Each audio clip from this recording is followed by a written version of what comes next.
Hey guys, Drs. Warren here, Dr. Rebecca and Dr. Nathan Warren. And we wanted to jump on really quick. This isn't going to be a long video today, but a common question we get asked when we talk to people about increasing their fat is how? I mean, people, which makes sense because we've been given the wrong information for decades, and so many products were given to us that said it was good for us, like margarine and vegetable oil and canola oil.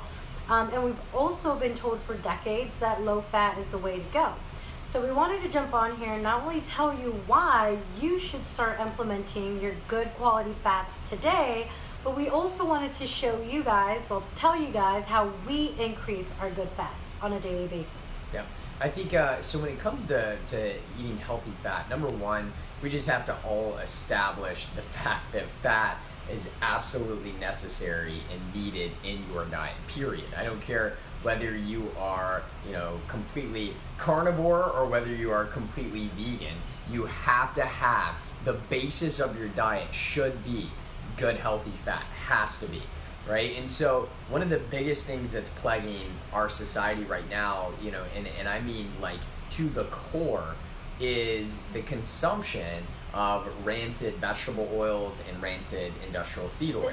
This is for you, Whole Foods, where you say you have like non-GMO canola oil, but canola oil is so modified. It's actually rapeseed oil. Yeah, it's and again, I think, when's the last time you've seen a canola plant, right? You haven't.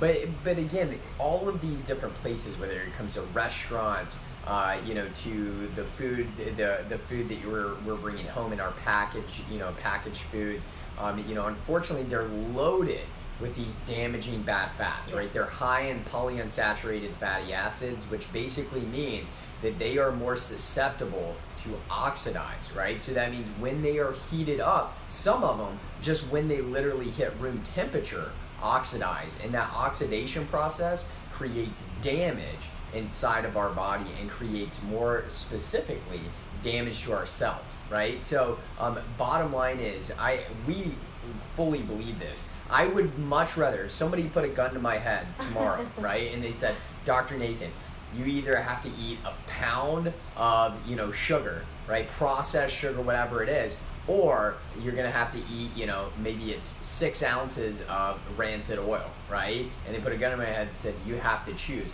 I would choose the sugar over and over and over and over again, as opposed to taking down the rancid oil.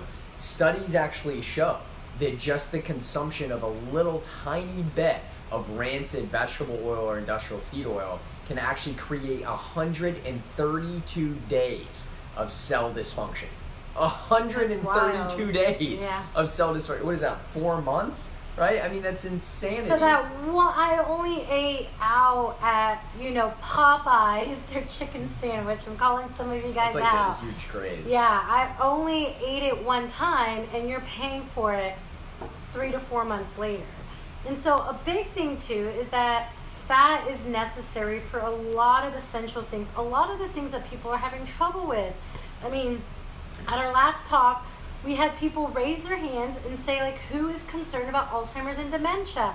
And everybody raised their hand. Over and over again, studies are showing that fat contributes to being able to fight that and to fight it well. Another thing is hormone balance. We're looking at men, your low testosterone, women that have gone through menopause. You have all these low hormone levels like estrogen and progesterone. One thing you have to understand is that those steroid hormones come from cholesterol, specifically LDL. So cholesterol is needed. You need this building block in order to produce estrogen and progesterone and testosterone and DHEA to feel well. So fat is essential, but good quality fat is needed to be well and not to be sick. Yeah, what's crazy? I feel like we have literally, just like the wage on war with viruses and bacteria, right? We just rage, on these microorganisms, especially over the last 100 to 150 years. We now have done the same thing, to cholesterol, right? I mean, it's like everybody and their mother walks into the office on statin medications, and yet there's still, in the clinical research, it's absolute crap when you look at like the prevention of heart attacks and strokes. It's unbelievable almost that it's still prescribed today. It's the innocent bystander to an underlying, inflammation issue. But fat, right? It's key. I put in the caption, right? What's really the brains behind the operation? Now, I should have spelled it BRANE, because really, when you look at what is one of the most significant things that you can do for your health, and actually I think maybe the most significant thing you can do for your health, is build up the cell membrane. Your cell membrane is that important. It is literally the gatekeeper for what keeps, again, toxins out and what facilitates nutrients in. It is literally the membrane that has receptors on it that bind to your hormones. So that means things like insulin, things like, thyroid hormones. So we need these healthy cell membranes. Actually, one of the primary causes of type 2 diabetes and insulin resistance has nothing to do with the amount of insulin that you're producing, and has everything to do with the damage to those receptors on the cell membrane. And anyone can have that problem. Yeah. Oh, yeah. And so what we do is we go through all these big seasons. Well, a majority of the time we're eating mostly fat, but you have to make sure that you're going through seasons where you're restricting carbs and increasing fat so that you can become metabolically flexible. And so before we give you guys our favorite ways of increasing fat, I am going to put this disclaimer out there because you're the one who brought this up, and I was like, oh my gosh, like we never talk about this. I don't mention this, but there's so many people out there that are doing keto or high fat and low carb and don't have a gallbladder. Yeah. You're killing yourself. You're killing your digestive system because you're not producing the bile and the right amount of bile you need to break down fat. Yeah, that's huge. So we usually recommend ox bile. Mm-hmm. Yep. So supplementing with ox bile if you don't have a gallbladder. I had mine taken out when I was 16 years old, so I'm taking enzymes and ox bile to always make sure that I'm breaking down fat, because it's not just the fat that I'm eating, but the fat soluble vitamins that are so essential for health, like vitamin A, D, E, and K. Also, in order to break down toxins and to get rid of it naturally in your own detox system, toxins adhere to fat. If you're not breaking down fat, you're not going to get rid of those toxins. So if you don't have a gallbladder, guess what? Just because it's an easy surgery that doctors can make a lot of money on, doesn't mean it's okay.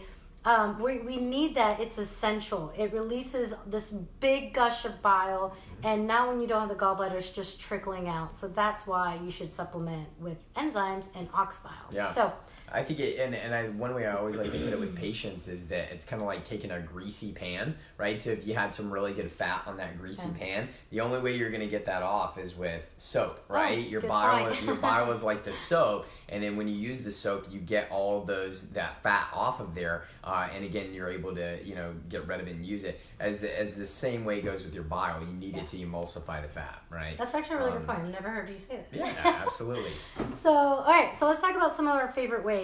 One way that I like to coach people on to increase your fat is using a hot beverage as your fat carrier, okay? We've heard of bulletproof coffee from Dave Asprey, but, if you haven't tried it before the right way, like blending it up, a lot of people are like, ew, butter. But butter is really just this cultured cream, especially grass-fed butter. That's what you want to get, organic grass-fed butter. When you blend it up, it's like having cream in your drink. So, whether it's hot tea, hot green tea, I do with my mushroom like chaga, cordyceps tea, from, what's that brand? Four Sigmatic. Four Sigmatic. Just so you know, it doesn't taste delicious, which is why I decided to experiment with butter, MCT oil, and monk fruit, and then it was amazing. But medicinal mushroom tea is amazing. You can put it in chai, in matcha. You can do it in black tea. You can do it in coffee. You can do it in your decaf, organic, Swiss water coffee. So what you do is you use it kind of as a creamer. So I'll do 2 tablespoons of grass-fed butter, and then I'll do about a tablespoon of MCT oil, and I'll blend it up. So I can have fat to start my day and fat after dinner. As a drink, I'll have some hot tea. So using your hot beverages as that carrier for extra fat is going to be amazing. Yeah. I think sometimes too, a lot of people don't realize that when you add fat to these things, guys, fat helps all of the other nutrients absorb into your body. So that means when you emulsify it, so like when she blends it, you actually take all of those amazing like antioxidants that are in the coffee and the tea and those polyphenols, and you surround it by fat. Right? Absolutely. When you surround it by fat, it gets delivered into the cell membrane to actually be utilized so much more effectively. So it's the same thing when, it's so funny. Over 20 years ago, my mom's naturopath told her to add fat to her vegetable juicing, right? To increase the absorbability, the absorbable, force of getting those nutrients into the cell. Over 20 years ago. I remember you saying that.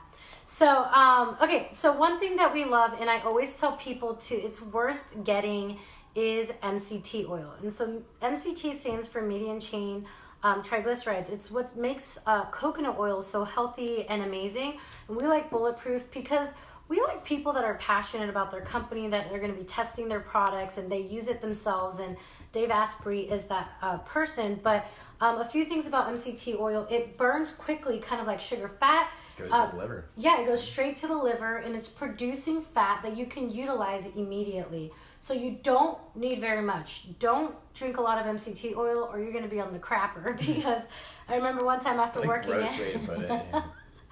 Well, one time I went to Whole Foods and the girl thought she was hooking it up for me by like pouring this in there, and it's not a good idea. So a little bit goes a long way. So we throw it in our hot drinks. I'll drizzle it on my salad. I'll drizzle it on my meals. I'll put it on the kids' yogurt. Any chance I get to put some of this on there in smoothies. You can't cook with it, but you can drizzle some on it. For me, for Dr. Nathan, for the kids, that's how we get a lot of fat in there.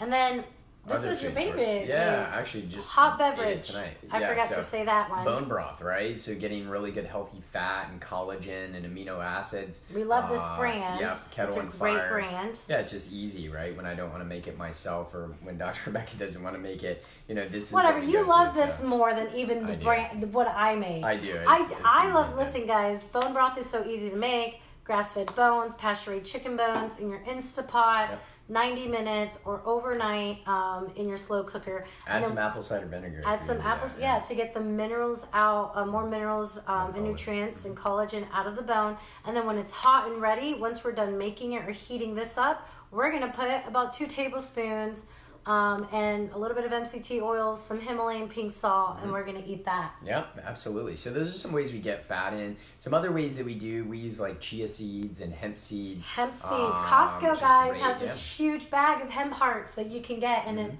add it to everything. It's got kind of like a nutty, woody taste, would you say? Kind of. It's good on. It's got a nutty one. It's good on like salads and like we like it on on yogurt. Yeah, and things like goat's that we like goat's milk yogurt. Yeah. And then some of our favorite snacks. I mean, hard-boiled eggs, scrambled eggs, fried eggs. Don't be afraid of eggs anymore. There's especially pasture-raised chickens that are outside doing what they are created to do. Salmon dip. And so when we start teaching people how to eat for their body to heal, we tell them to not snack. But sometimes it can be hard to do that at first. And so one way that you can start training your body is that your snacks have to be fat. Most often we do snacks like out of a vending machine, or it tends to be a lot of fruit. You need to focus on doing fats like macadamia nut, pistachios, cashews, doing fat bombs. The best way to look up for recipes for fat bombs is look up paleo fat bombs. I just made one up the other day. You did. I literally just took it was like the organic Valencia peanut butter from Costco. Mixed that in there. Added a little bit of grass-fed butter in there. I added some MCT oil, and then I added a couple scoops of the organic bone broth protein into it, the chocolate one. Ooh, I didn't know that. Yeah, a little bit of the Lakanto monk fruit sweetener, and then I rolled it all in chia seeds. Right, so it was packed full of fat, and it tasted like dessert. It was so good. Yeah, put it in the refrigerator for a little bit too. So it was good. I mean, I think I ate like 90% of it, me and the kids. So we do a lot of fat bombs here in our house. We do salmon dip. Very easy. Avocado chocolate mousse avocado. We'll do like 5 or 6 avocados, blend it up, cacao, and then we sweeten it either with Lakanto maple syrup, or we'll do the monk fruit Lakanto sweetener. And the salmon dip, what I was going to say is wild caught salmon in a can is going to be better for you in regards to toxicity level than tuna. And so we get the wild caught from Costco, and then we use good mayo. This is what I was going to say. You bring back mayo. Mayo is amazing, but the conventional mayo is like crappy eggs, crappy fat, and a lot of them have sugar in it. So we'll do stuff like Chosen Foods from Costco, which is with avocado oil, and it's low FODMAP safe. And then we have Primal Kitchen as well, and we'll mix that up. Yeah. But good to see you, Ann. She said, I'll do keto one day. Man, I'll tell you what, brag on Ann for just like, man, she has worked so stinking hard. She's been on like low FODMAP, paleo diet for, months now, and have really done a lot for her digestive system. So yeah, you're rolling, Ann. That's awesome. Inspiration, no doubt. Guys, thank you guys for tuning in. And if you guys have any questions about fat options, or if you have snacks that you like or products that you like, make sure to comment. If we think of any more, we'll comment as well. 2x4 roll. I'll leave you with that really quick. 2x4 roll. All right. And so it's 2 tablespoons of grass-fed butter or grass-fed ghee per day. You can spread it out however you want. 2 tablespoons of either avocado oil or raw olive oil, 2 tablespoons of MCT oil, and then 2 teaspoons at least of good salt, like so utilizing like a Celtic sea salt or a Redmond's royal salt. All of those are the way to go. Absolutely, guys. Thank you for tuning in, and we'll see you next time. See you guys.